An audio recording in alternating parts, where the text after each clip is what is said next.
What's going on, everybody? It's Brad here for the M3 Network podcast. First off, I want to apologize for the difference in quality, and I know for camera and audio here for the podcast. I'm normally shooting on my actual camera, but here I'm on my iPhone because I'm currently in Florida. I'm not in the actual studio today.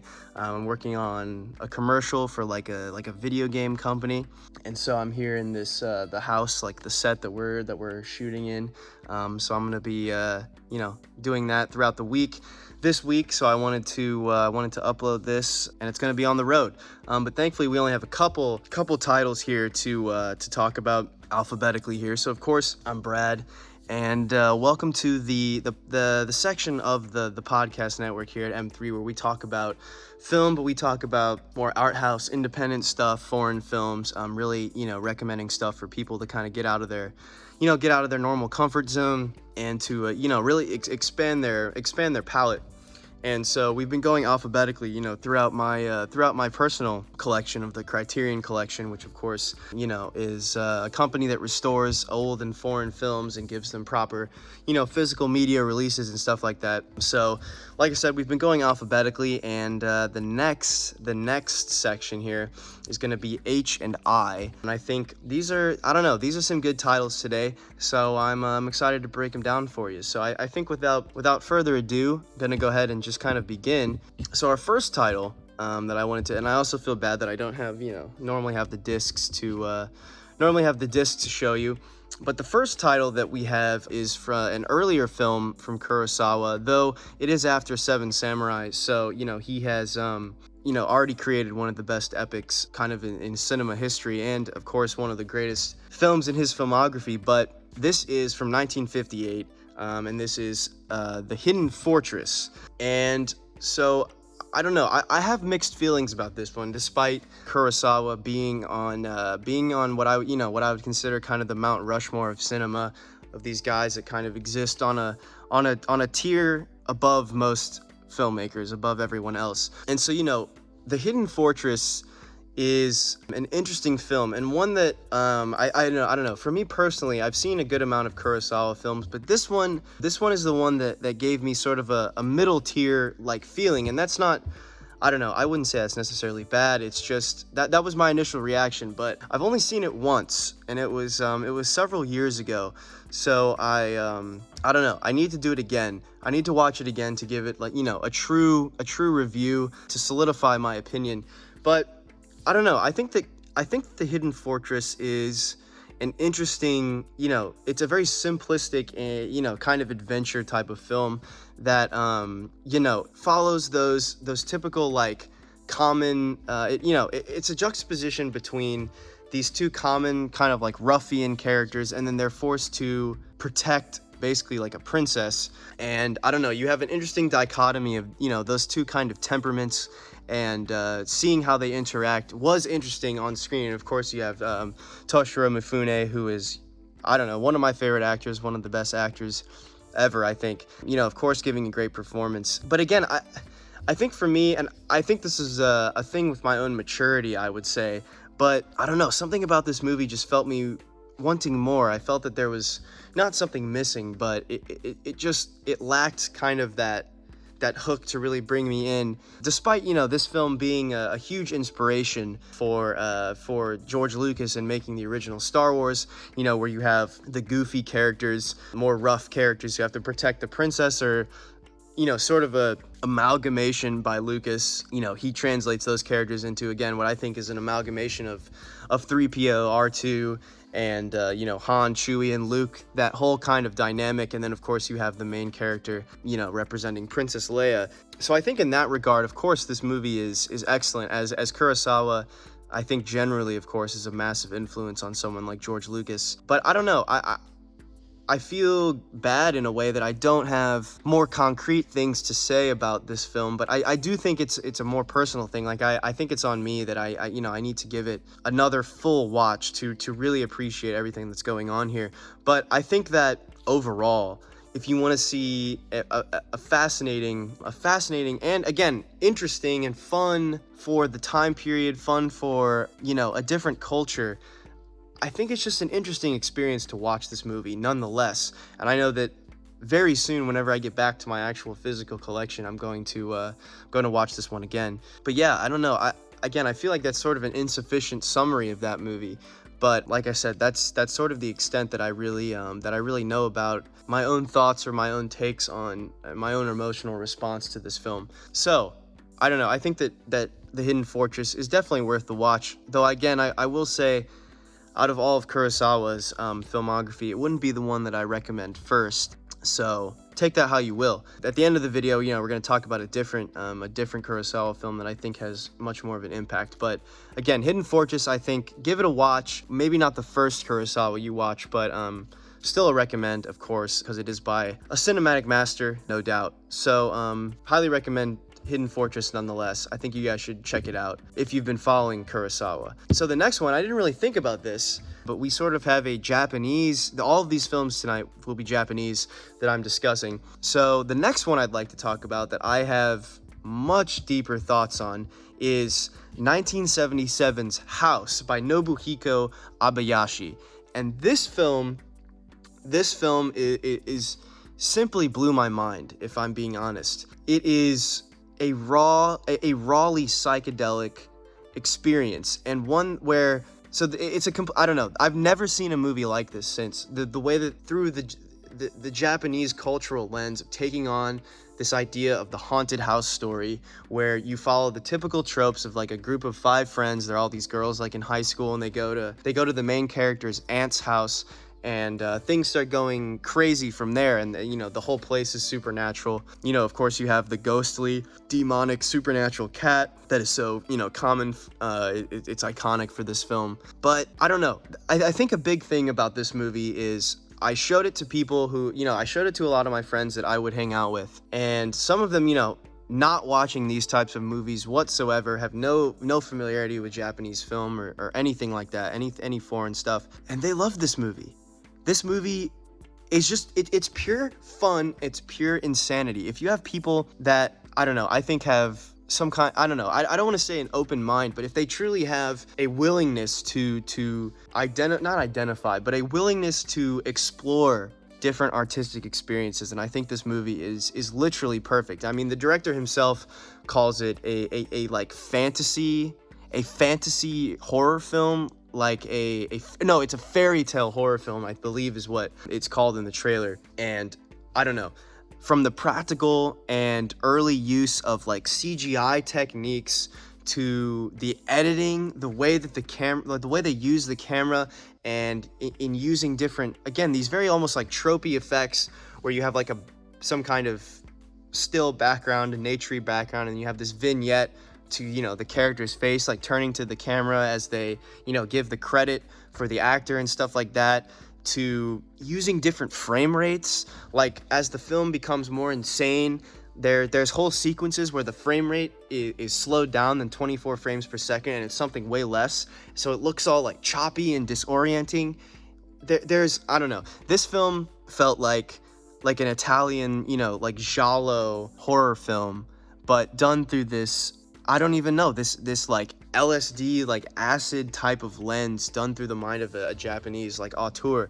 I think it's insane. And I think, I don't know, this movie, let me tell you this, I think that this movie defines the feeling of being comfy to me. Even though what you're seeing on screen is totally insane and sometimes like violent, it nevertheless has this charm that you cannot escape. And I don't know, I think it combines that perfect element of like the campiness of horror with like, again, some genuinely trippy and scary sequences, very abstract things. But again, it has this lightness, it has this levity, and it has this insane energy that I don't know, I've never seen recreated, I've never seen matched ever by anything. I don't know, I think this film is an experiential and like technical marvel. Honestly, that's the highest praise I can really give it. I again, as I become what I would think more technically proficient and technically familiar with different films and filmmaking as a whole, I think that, I don't know, I think House just grows on me every single time. So I don't know, I think people would love this. This is a great one to throw on in like a party. some kind of get together where you're like, hey guys, this is gonna be weird, but we're all having a good time, you're drinking, whatever. I'm telling you, this film is perfect for that. And I also think, even if it's not that type of setting, I think it's just if you want some kind of trippy experience, if you want something transcendent, very immersive, I don't know, I think House is something that people should check out. And especially if you're a horror fan, this is something you cannot miss. And I know that for me, I love horror, and this is, like I said, it blew my mind. It was one of my earlier purchases of the Criterion collection, and I'm so happy I bought this and know this film. It is truly incredible. So yeah, I don't know, I can't recommend it higher. Nobuhiko Obayashi, please, forgive me for having to look at his name as I say it, but his film House from 1977, also cannot recommend higher. So please go check that out if you are a fan of anything that I was talking about. If any of that piques your interest, you cannot go wrong with House, I promise you. So let's get to the last film of this video. And this one, I will say, this is literally in the first three, it had to be the first 3 to 5 Criterion films that I've ever seen. And this is Kira Kurosawa's 1952 film Ikiru, which means to live. And this stars Takashi Shimura, who's another Kurosawa mainstay, brilliant actor. It stars him as this old businessman, kind of the turn of like modernism in Japan after World War II. This film also, I think, if you asked Italian director Paolo Sorrentino, I imagine that this film inspired him, but I think that this film inspired Paolo Sorrentino very clearly for his film The Great Beauty. But it stars, again, like I said, Shimura as an old businessman at the turn of modernism in Japan, who basically finds out that he has some kind of terminal illness, and he basically comes to the realization that he's kind of wasted his life, and he doesn't know what he has lived for. He doesn't know what his life has really been about. Has it been for anything? What was the purpose of all of it? His family is they've got their own lives and all of that, and he's so profoundly alone. And I think that, I don't know, this film, first of all, made me profoundly sad, and I cried a lot. I cried a lot watching this movie, but it felt cathartic because I think this film, as we kind of view our own world into this, we're already in this insanely postmodern age, and it's only getting crazier. And I think that as meaning is further sucked from life, as everything becomes commodity, I think that this is a particularly profound film for people to see. I think, if nothing else, is a cautionary tale, to not waste your life, to live life with a purpose, and to live life with some kind of transcendent meaning and some kind of joy, or if nothing else, taking joy in that journey to find meaning in the first place, if that makes sense. I think that this film that's everything with this film. And I don't know, I to be honest, I don't want to say too much about it. I think that this is Kurosawa's one of his best. I know for me personally, I haven't seen it in a good number of years. I think I rewatched it in college. I first saw it in high school. I rewatched it in college, and it's one of those things. I think in many ways, kind of like something like Joker.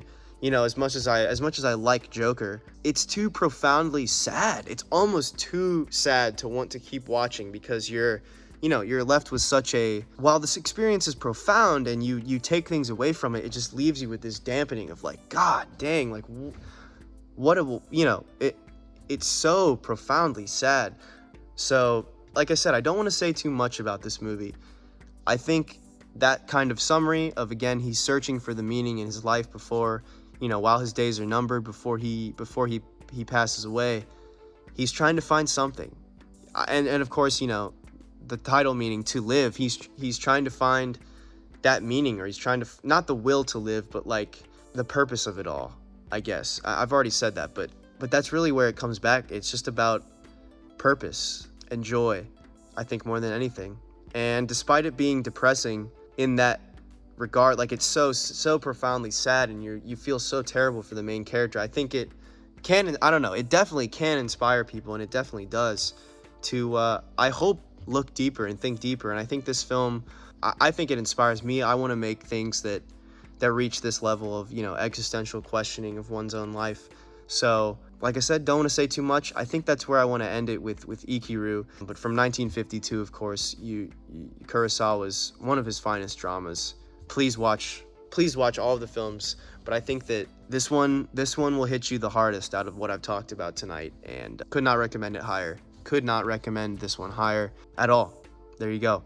Gotta watch it. So again, tonight we talked about 2 Kurosawa films, The Hidden Fortress from 1958. We talked about Obayashi's House from 1977, and of course 52's Ikiru by Kurosawa. And that goes from the H and the I section. So I don't know. I think that concludes our episode for today. And I know it was shorter, so forgive me. But each of these films, I feel like I had more concise things to say because they I don't know, they all hit me with such a specific type of emotion that that's really all that there is. So next week I'd like you guys to please tune in again as I keep going through my collection. I'm going to be talking about the K section. I think we got several really good choices there. Just looking ahead at my library, we have another Kurosawa film to talk about, a Kubrick film, an epic silent film as well. So I think you guys are going to really enjoy what I talk about next week as well. So please tune in for that, and of course check out everybody on the M3 network. These guys have been the best, supporting not only my show but each other's. Such a wide variety of interests, and of course me and Schmook over at the Fantasy and Sci-Fi show, we're continuing to try to set up a live stream where we talk about crazy stuff for hours. So I think you guys would really love that. So that's coming out soon.